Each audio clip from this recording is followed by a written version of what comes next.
Bonjour à tous, soyez les bienvenus. Voilà, nous voulons vivre cette journée avec Jésus-Christ, le roi des rois, le Seigneur des seigneurs. C'est lui qui nous a sauvés, c'est lui qui s'est révélé à nous, c'est lui qui conduit nos vies, nos pas, et nous voulons que en ce jour il soit élevé, honoré. Alléluia.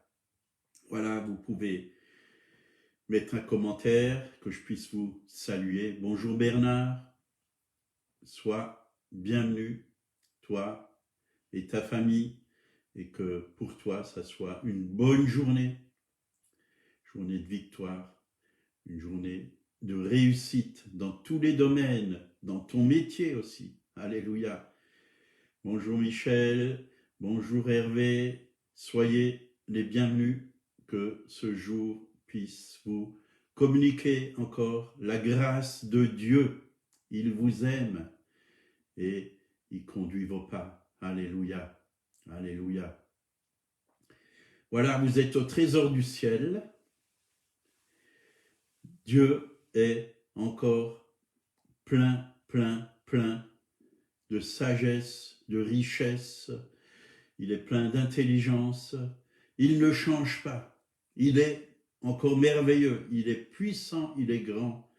Et nous l'aimons de tout notre cœur, et que cette journée lui soit totalement encore consacrée. Laissons le Saint-Esprit encore faire son œuvre en nous, au travers de nous, qu'il soit honoré. On va prier. Seigneur, merci. C'est vrai, ta parole, tu nous l'as communiquée, oui.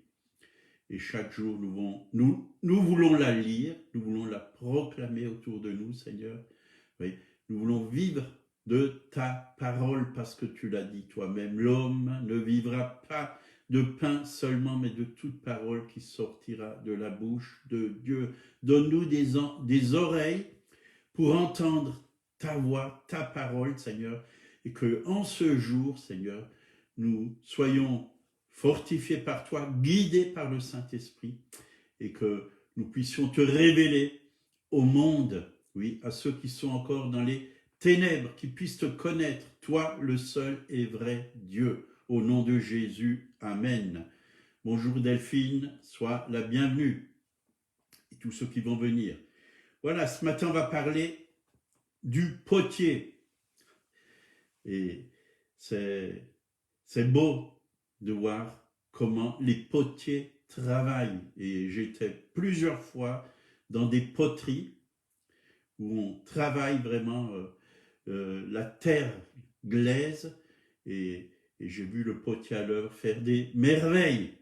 Et Dieu est le divin potier. Et quand il travaille dans nos vies, il fait des merveilles. Il sait comment tout transformer, tout changer.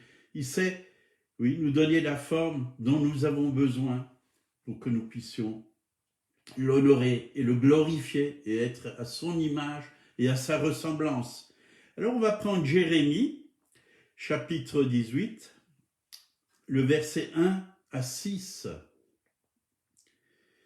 La parole qui fut adressée à Jérémie de la part de l'Éternel, en ces mots: lève-toi et descends dans la maison du potier. Là, je te ferai entendre mes paroles. Je descendis dans la maison du potier, et voici, il travaillait sur un tour. Le vase qu'il faisait ne réussit pas. Comme il arrive à l'argile dans la main du potier, il en refit un autre vase, tel qu'il trouva bon de le faire.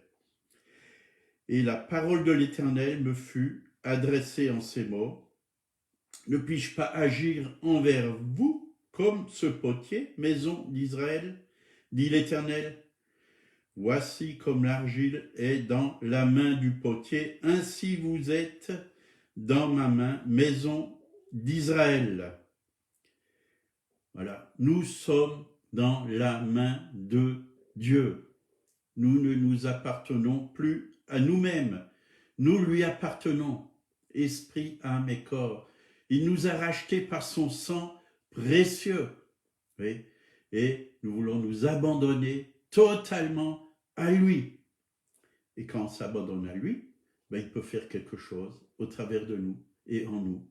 Alléluia. Donc Dieu nous parle au travers du potier et il dit à Jérémie, lève-toi et descends dans la maison du potier. Là, je te ferai entendre mes paroles. Donc là, on voit que Jérémie, il a un rendez-vous avec l'Éternel. Et il va dans la maison du potier pour entendre la parole de Dieu.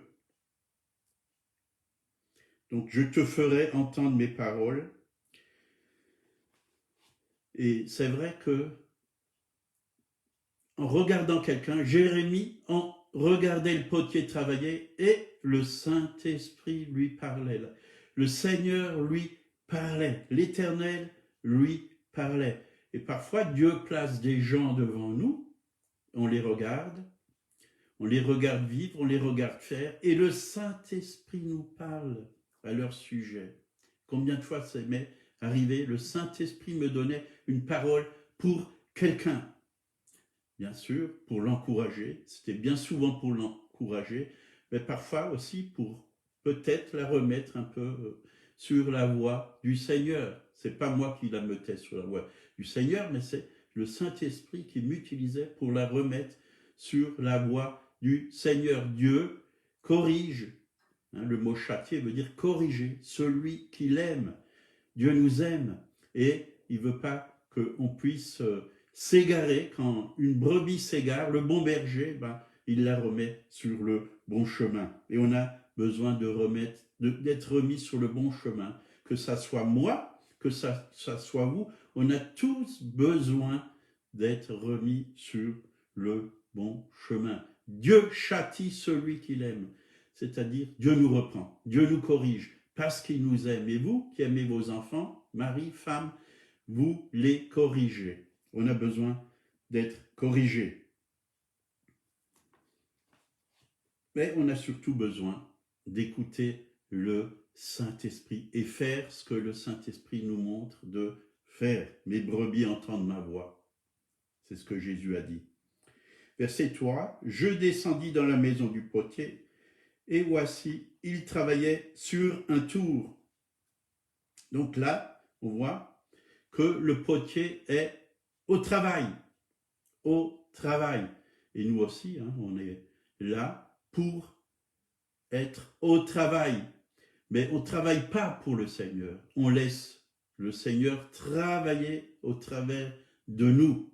C'est beaucoup mieux parce que lui sait mieux faire les choses que nous. Quand on lui fait confiance, il nous guide. Il nous donne les paroles.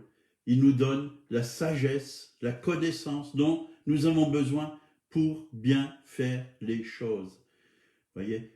Et bien sûr, on n'est pas encore arrivé à la perfection. Parfois, on va faire des fautes.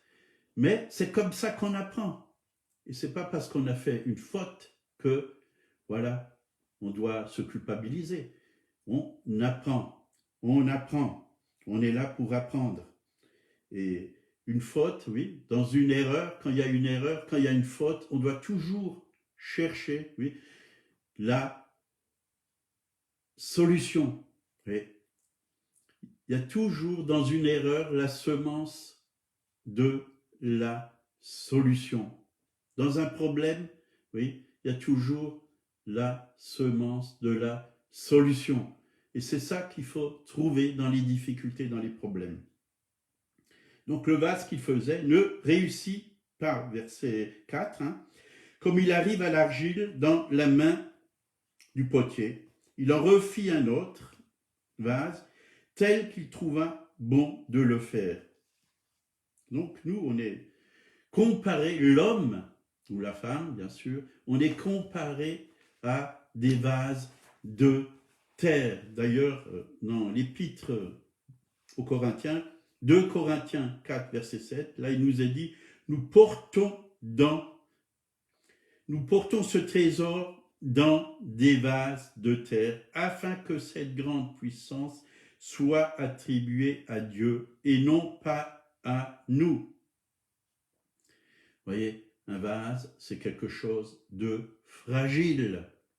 Oui, nous, on est fragile, mais celui qui est en nous, il est grand, il est puissant. Et c'est lui qui compte le plus. Bien sûr qu'on a de la valeur à ses yeux, on a du prix à ses yeux. Mais nous, on est fragile. On laisse tomber un vase, qu'est-ce qui se passe? Il tombe et il casse. Et bien souvent, dans nos vies, c'est comme ça. C'est comme ça. Mais ce qu'il y a à l'intérieur, parfois le vase, il a besoin d'être cassé pour que ce qui est à l'intérieur puisse être répandu. On a besoin d'être brisé parfois pour que ce qui est à l'intérieur se répande. Et ce qui est à l'intérieur, si Jésus est à l'intérieur, ben c'est bon, parce que ça sera le bon parfum de Christ qui va se répandre, ça sera un témoignage. Mais si à l'intérieur, il y a toutes sortes de mauvaises choses, ça va aussi se répandre. Oui, ça va se répandre. Quand, oui, il se passe quelque chose dans nos vies qui ne nous convient pas et que ça casse, ça va se répandre. Tout ce qui est à l'intérieur va sortir. Si c'est de la haine, de la rancune, des critiques, de l'amertume, tout cela va sortir. Ça va sortir. Ésaïe, chapitre 67, verset 7. Cependant, ô Éternel, tu es notre Père. Nous sommes l'argile, et c'est toi qui nous as formés. Nous sommes tous l'ouvrage de tes mains. Vous voyez, nous sommes l'argile. Et nous devons vraiment laisser Dieu nous former chaque jour, nous transformer. Nous devons rester dans les mains de Dieu. Nous devons être cette patte qu'il puisse manier. Est-ce que Dieu peut manier ta vie ou tu fuis quand il veut enlever quelque chose qui n'est pas à sa gloire dans ta vie?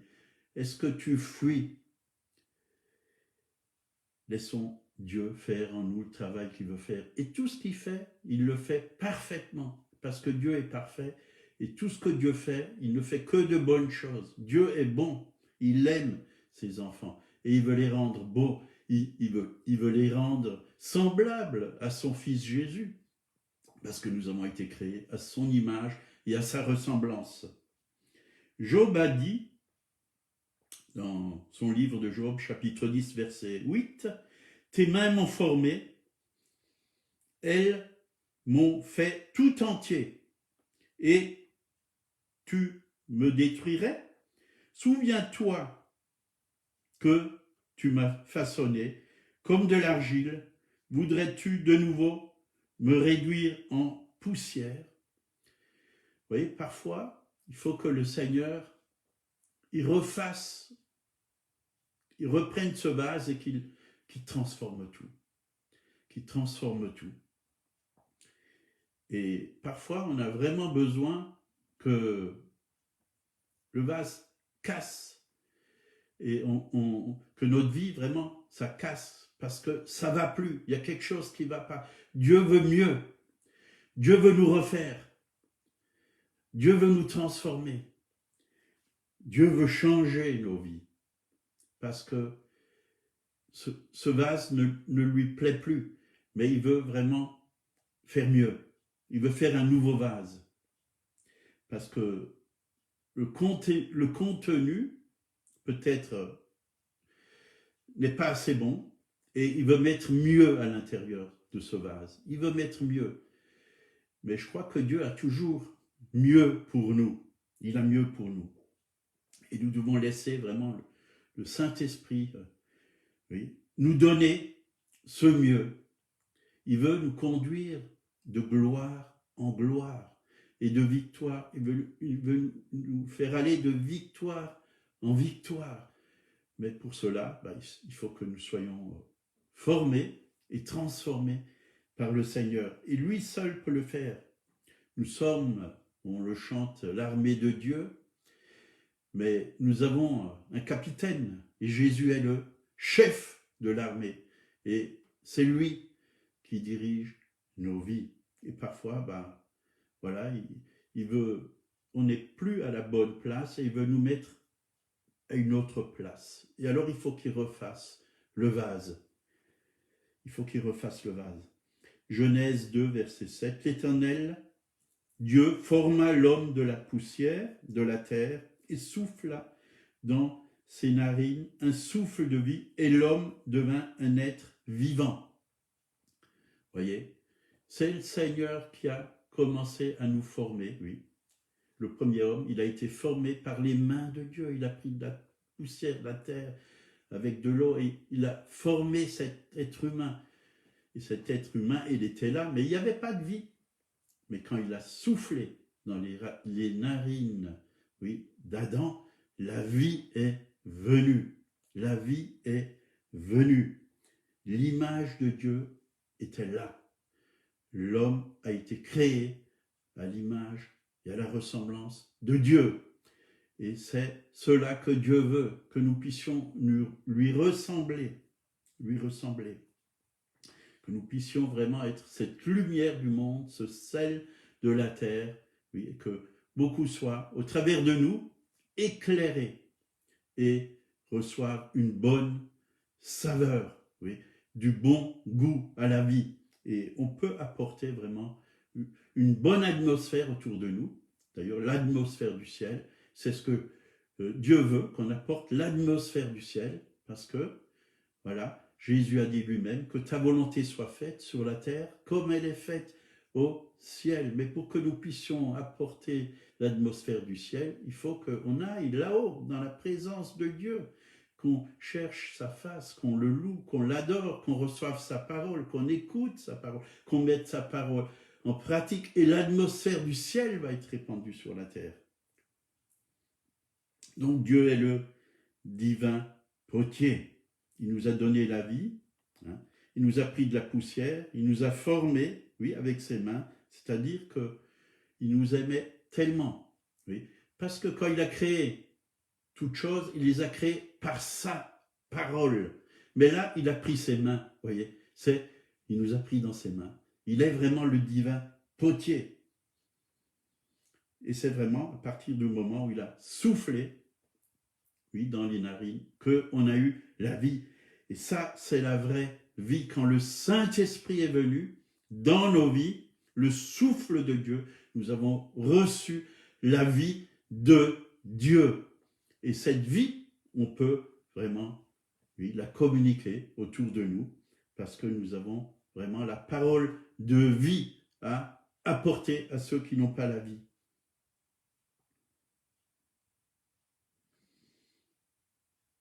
L'homme est poussière, hein, la Bible dit, dans Genèse 3, verset 19, « Car tu es poussière et tu retourneras dans la poussière. » Il y a tout un processus pour que le potier puisse faire un vase. Et Jérémie a observé, et il a écouté surtout la voix du Saint-Esprit. Donc il lui faut de l'argile, premièrement, hein. Et cette argile, il va la chercher au pied des falaises. Il y a plusieurs endroits où on peut trouver de l'argile. Je ne suis pas un spécialiste, mais il y a toutes sortes d'argiles qui existent, hein. Et elle est vraiment surtout déposée au pied des falaises. Donc, il y a des argiles fines, hein, des argiles grises, jaunes, brunes, blanches, noires, rouges. Il y a toutes sortes de couleurs. Donc, une fois que le potier a cherché l'argile, il enlève les impuretés, donc les cailloux, les grains de sable, tout ce qui n'est pas lisse, tout ce qui n'est pas malléable, il enlève toutes les impuretés. Et il faut que cette argile ait un certain taux d'humidité, sinon il ne peut pas la malaxer. Il faut qu'elle soit friable et prête. Oui, il obtient une belle pâte qui peut travailler. Puis, il place l'argile sur le tour. Il humidifie ses mains pour que l'argile glisse entre ses doigts. Donc, puis, il fait monter et descendre la pâte et lui donne la forme avec les doigts. On voit dans Jérémie 18, versets 5 et 6, là il est dit « Et la parole de l'Éternel me fut adressée en ces mots, ne puis-je pas agir envers vous comme ce potier, maison d'Israël, dit l'Éternel. Voici l'argile est dans la main du potier, ainsi vous êtes dans ma main, maison d'Israël. » Restons dans les mains de Dieu. Donc, que Dieu puisse nous nettoyer, qu'il puisse enlever de nous tout ce qui n'est pas à sa gloire, pour que nous puissions devenir un beau vase, un vase qui va bénir tous ceux qui sont autour de nous. On va prendre Colossiens 3, versets 5 à 10. Il nous a dit « Faites donc mourir les membres qui sont sur la terre, l'impudicité, l'impureté, les passions, les mauvais désirs et la cupidité qui est une idolâtrie. C'est à cause de ces choses que la colère de Dieu vient sur les fils de la rébellion, parmi lesquels vous marchiez autrefois, lorsque vous vivez dans ces péchés. Mais maintenant, renoncez à toutes ces choses, à la colère, à l'animosité, à la méchanceté, à la calomnie, aux paroles déshonnêtes qui pourraient sortir de votre bouche. Ne mentez pas les uns aux autres, vous étant dépouillés du vieil homme et de ses œuvres, ayant revêtu l'homme nouveau, qui se renouvelle dans la connaissance selon l'image de celui qui l'a créé. Vous voyez, là, il y a beaucoup de travail. Il y a beaucoup de travail. Dieu a beaucoup de travail dans nos vies. Et je l'ai vu pour ma vie, Dieu a beaucoup de travail. Ce n'est pas encore fini. Et pour vous non plus, ce n'est pas encore fini. Dieu veut nous sanctifier. La Bible dit que sans la sanctification, personne ne verra le Seigneur. Il faut laisser le Saint-Esprit mettre le doigt sur ce qui doit changer dans notre vie. Dieu va nous le montrer. Et il va aussi l'enlever si on accepte qu'il l'enlève. Parce que souvent, il y a encore des paroles de nos bouches, des façons de penser qui ne sont pas à sa gloire. Oui, il y a encore des choses qui ne sont pas pures en nous que Dieu veut enlever. Mais le Saint-Esprit ne viendra pas pour nous accuser, parce que ce n'est pas son rôle. Ce n'est pas comme le diable. Le diable accuse, condamne, mais le Saint-Esprit nous montre, enlève et guérit, restaure, oui, transforme nos vies. C'est ça qui est beau, parce que Dieu, quand il fait quelque chose, il le fait avec amour, parce que Dieu nous aime. Parfois, ça peut aussi faire mal. Vous voyez, quand quelqu'un a un abcès, il faut vider, il faut nettoyer cet abcès. Ça fait mal, oui, quand on perce l'abcès, quand on désinfecte. Mais c'est pour notre bien, et Dieu fait exactement la même chose dans nos vies. Vous voyez, cette étape d'épuration et de broyage est nécessaire, oui, pour que la sanctification puisse vraiment être dans nos vies, parce que Dieu est saint. Vous voyez, Dieu est saint. Et il a dit, soyez saints, car je suis saint. Et c'est ça l'Église que Dieu veut, une Église sainte, oui, sans rides, sans tache, mais remplie, oui, de Jésus-Christ, remplie d'amour, remplie de la parole, belle, oui, c'est ce qu'il veut chercher. Et les temps sont courts, rachetons le temps pour que Jésus puisse venir au temps qu'il a prévu. Nul ne sait le jour ni l'heure, mais il viendra comme un voleur quand les gens ne s'y attendent pas. Ézéchiel 36, verset 25, « Je répandrai sur vous une eau pure et vous serez purifiés. » Une eau pure. L'eau, les fleuves d'eau vive vont venir dans nos vies. Et aussi, elles vont couler de notre sein pour bénir ceux qui sont autour de nous. Des fleuves d'eau, pas des filets, mais des fleuves. « Je vous purifierai de toutes vos souillures et de toutes vos idoles. Parfois on croit, puisqu'on a la foi en Jésus, qu'on n'a plus d'idoles, mais on peut être notre propre idole. Nos enfants peuvent être nos idoles. Tout ce qui passe avant Dieu, ça peut être des idoles. Votre travail peut être une idole. Il y a plein de choses. Et Jésus a dit, si on écoute sa parole, Jésus a dit dans Jean 15, déjà vous êtes purs à cause de la parole que je vous ai enseignée, que je vous ai annoncée. La parole de Dieu nous nettoie, nous purifie. L'esprit est dans la parole. La pureté de Dieu est dans la parole. La sainteté de Dieu est dans la parole. Dieu habite dans sa parole. D'ailleurs, il est la parole faite chair. Ses paroles sont esprit et vie. On a besoin chaque jour de lire la parole de Dieu.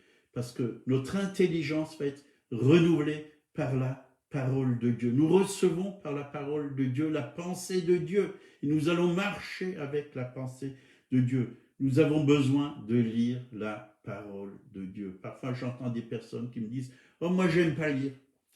Je lis pas la Bible, je lis pas des livres. » Mais on peut faire un effort quand même pour lire la parole, parce que c'est pour notre bien. C'est pour notre bien. Quand on lit, ça rentre par nos yeux, ça rentre à l'intérieur de nous. Ce qu'on lit, ça rentre. Quand vous regardez quelque chose de sale, d'impur, ça va aussi rentrer. Alors, en lisant la parole de Dieu, il y a de bonnes choses qui vont rentrer en nous. C'est la vie, parce qu'il y a la vie de Dieu dans la parole de Dieu. Oui, il y a l'onction, oui, ça va nous remplir. Oui. Fortifie-toi et prends courage. C'est ce que nous avons besoin, de se fortifier et de prendre courage. Et où on va trouver la force et le courage? Dans la parole de Dieu. Bien sûr qu'il y a d'autres méthodes, on peut écouter des vidéos, on peut écouter la parole, il y a plein de choses. Mais c'est bon de lire la Bible. Romains 9, versets 20 et 21. Ô homme, toi plutôt, qui es-tu pour contester avec Dieu? Le vase d'argile dira-t-il à celui qui l'a formé, pourquoi m'as-tu fait ainsi? Le potier n'est-il pas maître de l'argile pour faire avec la même masse un vase d'honneur et un vase d'un usage vil? Vous voyez, qu'importe, Dieu vous a formé, il a fait de vous un vase. Servez-le, oui, dans l'endroit où il désire que vous le servez. On n'a pas tous le même rôle, on a chacun une place et un endroit différent pour le servir. L'important, c'est que ce vase soit rempli de lui et que nous accomplissions vraiment, oui, l'œuvre qu'il nous demande d'accomplir, de faire. L'important, c'est que nous puissions avoir faim et soif de lui. Ce qui est vraiment à l'intérieur, c'est ce qui est le plus important. Bien sûr que l'extérieur, nous devons aussi en prendre soin parce que nous avons été créés à son image et à sa ressemblance. Nous devons prendre soin de nous, de notre esprit, de notre âme et de notre corps. Oui, que nous puissions vraiment glorifier Dieu avec tout notre être et que cette image, oui, de Dieu, oui, parce qu'Adam et Ève ont perdu par la chute cette image de Dieu. Et par Jésus, on retrouve cette image de Dieu, qu'elle soit restaurée. Et c'est ce que Dieu est en train de faire pour chacun d'entre nous, de restaurer, que nous puissions le refléter, que nous puissions, oui, ressembler à Christ. L'apôtre Paul a dit, ce n'est plus moi qui vis, c'est Christ qui vit en moi. Et il pouvait le dire parce que il était rayonnant de Christ, il était rempli de Christ, il était rempli de la puissance de Christ. Il apportait Christ. Christ est ma vie. La mort m'est un gain, c'est ce qu'il a dit. Seigneur, merci pour ta parole de ce matin que tu nous as communiquée, Seigneur. Garde-la au fond de notre cœur, que nous puissions pas seulement l'écouter, l'entendre, mais que nous puissions surtout la mettre en pratique, Seigneur, et que ta gloire soit manifestée autour de nous, Seigneur. Merci parce que tu ne nous as pas laissés seuls, ni orphelins. Tu nous as envoyé le Consolateur, le Saint-Esprit. Il est avec nous. Et celui qui est en nous est plus grand que celui qui est dans le monde. Merci Seigneur. Si vous ne connaissez pas Jésus, sachez qu'il vous aime. Il désire se révéler à vous. Il est mort il y a 2000 ans sur la croix pour vos péchés. Et vous pouvez l'accepter tout simplement dans votre vie en lui disant « Seigneur, viens dans mon cœur. Oui. Sois mon sauveur, sois mon Seigneur. Lave-moi de mes péchés, je te demande pardon. Transforme ma vie. Je veux te connaître, je veux savoir s'il y a un Dieu vivant et vrai. Croyez-moi, Dieu le Père, Dieu le Fils, Dieu le Saint-Esprit existent et ils veulent venir dans vos vies. Ils vous aiment. Amen. Voilà, passez une très bonne journée. Demain, à 8h, je serai là pour le live. À bientôt.